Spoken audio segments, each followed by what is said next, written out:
बिस्मिल्लाहिर्रहमानिर्रहीम। अस्सलामु अलैकुम वरहमतुल्लाहि वबरकातुहू। हम कितना सब्र करें जब अल्लाह हमारी सुनता ही नहीं। कयामत के दिन अल्लाह रब्बुल इज़्ज़त एक बंदे को खड़ा करेंगे। ये वो बंदा होगा जिसका रिज्क दुनिया में बहुत थोड़ा, बहुत कलील मिकदार में रहा होगा। वो मुफलिसी और गुर्बत की जिंदगी दुनिया में गुजार कर आया होगा और वो तंगी पर सब्र और शुक्र के साथ वक्त गुजार कर आया होगा।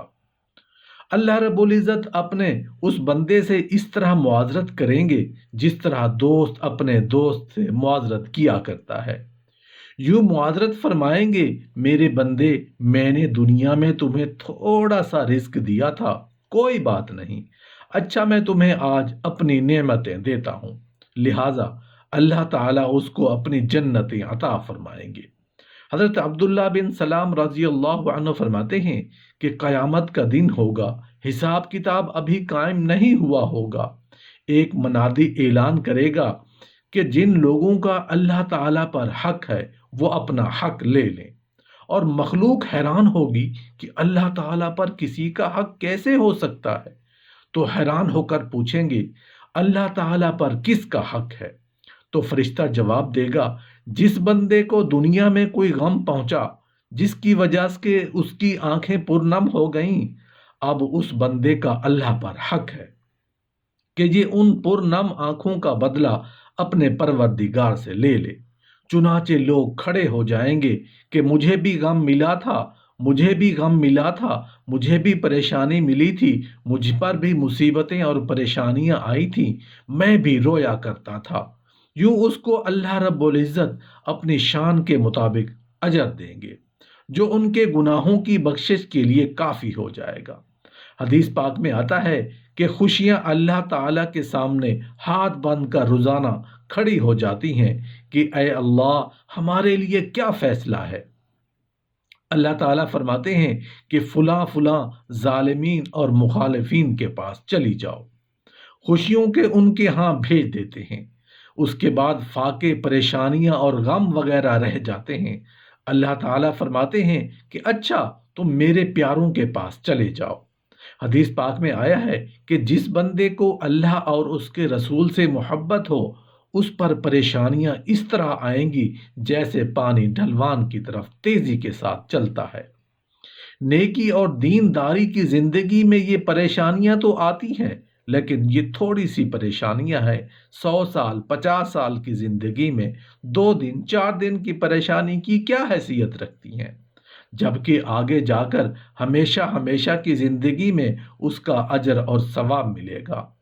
ताहम अल्लाह वालों की नज़र उस पर होती है कि अगर हमारा अल्लाह के यहाँ दर्जा होगा तो हमारे ऊपर आजमाइश और बलाएं आएंगी। बाज़ औक़ात इंसान अपनी इबादत की वजह से अल्लाह रब्बुल इज़्ज़त के करीब के वो मकामात नहीं पा सकता जो अल्लाह ताला उसे देना चाहते हैं। तो अल्लाह ताला फिर उसके ऊपर कुछ बुरे हालात भेज देते हैं। जब वो बंदा उन हालात पर सब्र करता है तो अल्लाह ताला उसका सबब बनाकर उस बंदे को बुलंद मकाम अता फरमा दिया करते हैं। चुनाचे रिवायात में आया है कि जब कोई बीमार आदमी सेहत याब होता है तो अपने गुनाहों से ऐसे पाक हो जाता है जैसे उस दिन था जब उसकी माँ ने उसे जन्म दिया। और जिस तरह खजां के मौसम में दरख्त के पत्ते गिरते हैं, इसी तरह बीमार आदमी के जिस्म से अल्लाह ताला उसके गुनाहों को दूर कर दिया करते हैं। एक रिवायत में आया है कि अभी मीज़ान अदल कायम नहीं होगा। एक फरिश्ता ऐलान करेगा, सब्र करने वाले कहाँ हैं? तो सब्र करने वाले खड़े हो जाएंगे। वो फरिश्ता लेकर उनको जन्नत की तरफ जाएगा और कहेगा, जाओ। वो सब्र करने वाले सारे के सारे जन्नत के दरवाजे पर पहुंच जाएंगे और कहेंगे, जन्नत का दरवाज़ा खोलो और हमें जन्नत में दाखिल होने दो। अब रिजवान जो जन्नत का दारोगा है वो हैरान होकर अल्लाह ताला से पूछेगा, ऐ अल्लाह, अभी तो मीज़ान अदल कायम ही नहीं हुआ और ये आपके बंदे जन्नत में दाखिले के मुतमन्नी हैं। ऐ अल्लाह, मेरे लिए क्या हुक्म है? परवरदिगार फरमाएंगे, मैंने अपना हुक्म अपनी किताब में नाजिल फरमा दिया था। کہ یہ میرے بندے جن کے ساتھ بلا حساب کا معاملہ ہے، اے رضوان جنت کے دروازے کو کھول دو اور صبر کرنے والوں کو بلا حساب جنت میں داخل ہونے دو۔ ان سے کوئی حساب کتاب نہیں لیا جائے گا۔ صبر کرنے والوں میں ایک درجہ تابعین کا ہے۔ اس کا مطلب ہے کہ انسان اپنا غم اور پریشانی دوسروں کو بتانا چھوڑ دے۔ اس کا مطلب یہ بھی نہیں کہ بیوی خاوند کو نہ بتائے، بیٹا باپ کو نہ بتائے، مریض حکیم کو نہ بتائے۔ نہیں، یہ ضروریات ہیں۔ ایک ہوتا ہے تذکرہ احوال کے لیے بتانا، وہ نہیں بتانا چاہیے۔ اس کو بتایا، اس کو بتایا، حالات سنانے کی خاطر بتانا، اس سے منع کیا گیا ہے۔ ورنہ کوئی تکلیف تو ڈاکٹر کو بتا دینے میں کوئی حرج نہیں۔ آخر بیوی کس کو سنائے گی اگر اپنے خاوند کو نہ بتائے؟ لیکن جس چیز سے منع کیا گیا ہے وہ یہ ہے کہ کچھ لوگوں کی زبان پر بات ہی یہی رہتی ہے کہ جہاں بیٹھے بس جی کیا کریں، عجیب مصیبتوں میں پھنسے ہوئے ہیں۔ اللہ تعالیٰ تو ہماری سنتا ہی نہیں۔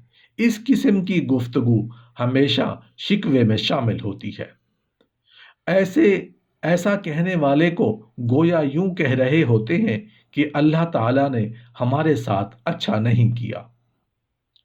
صبر کرنے والوں میں ایک درجہ زاہدین کا ہے۔